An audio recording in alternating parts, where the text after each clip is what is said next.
Ce mercredi 19 juin 2024, la Fédération des éditeurs de presse du Cameroun a organisé au Djega Palace à Yaoundé un séminaire sur le thème « Les nouveaux paradigmes structurels et fonctionnels de la presse écrite ». Cet événement qui a débuté à 10 h a rassemblé de grands noms de la presse camerounaise tels que le professeur Laurent-Charles Boyomo-Assala, Georges-Alain Boyomo et Jean-François Chanon. C'était l'occasion pour ceux-ci de discuter de ce qu'est réellement la presse écrite et quel est son avenir dans un contexte où désormais, tout le monde s'informe sur son petit écran, comme l'a souligné Aman Mana dans son propos retransmis par Siki, secrétaire général de FEDIPRESS. Il a ajouté que de nouveaux modes de consommation de l'information impliquent une profonde réforme de nos supports, de nos modèles rédactionnels et de la manière de voir nos entreprises. Par la suite, le professeur Félix Zogo, secrétaire général du ministère de la Communication, a introduit la leçon inaugurale sur la question « La presse écrite a-t-elle un avenir ?»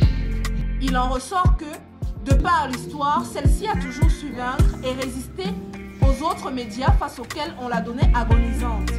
À ce jour, elle existe et ne survit pas. La presse existe dans certains pays, même dans le monde. Elle a fait mieux que résister. Elle est restée le premier média. Lorsqu'on prend des pays comme certains pays d'Asie,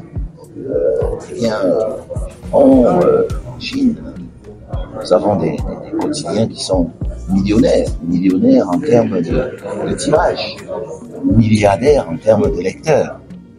À l'heure où, et certains de ces pays, si vous prenez le cas du Japon, qui est un sanctuaire de la technologie numérique, eh bien, on voit très bien que la presse se porte bien. La leçon inaugurale terminée, les participants ont pris part à une photo de famille.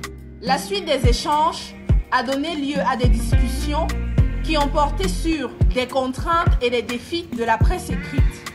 C'est le professeur Mta Habitant, directeur adjoint de l'École supérieure des sciences et techniques de l'information et de la communication, qui a édifié l'Assemblée.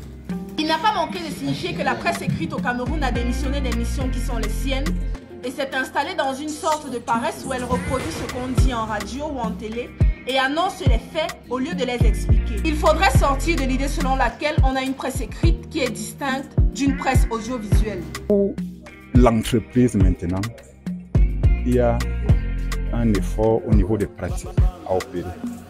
Parce que on ne peut plus tout mettre sur la version papier. Parce que le rapport du lecteur au kiosque a changé. Beaucoup le matin, ils reçoivent des contenus variés sur le téléphone.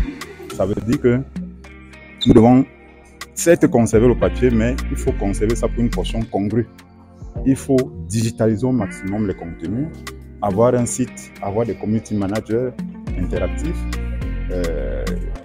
véritablement être en connexion avec le lecteur qui davantage se trouve sur les réseaux sociaux. La presse écrite n'est pas rassembleuse, c'est le journaliste qui est le métier collaboratif qui rassemble. L'idée ici est de rechercher des solutions pour des solutions pérennes pour que la presse écrite puisse à la fois participer au développement, n'est-ce pas, global de la société ou du point de vue social, du point de vue économique, culturel, etc.